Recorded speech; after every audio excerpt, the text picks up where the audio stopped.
16 मे रोजी वैष्णवीच्या मृत्यूने संपूर्ण महाराष्ट्र हादरला।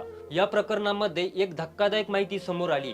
वैष्णवीच्या वडिलांची आर्थिक परिस्थिती मजबूत होती, त्यामुळे वैष्णवी आणि शशांकचं लग्न करायचं ठरवणं हा करिश्मा हगवणे म्हणजे शशांकच्या बहिणीचा प्लॅन होता।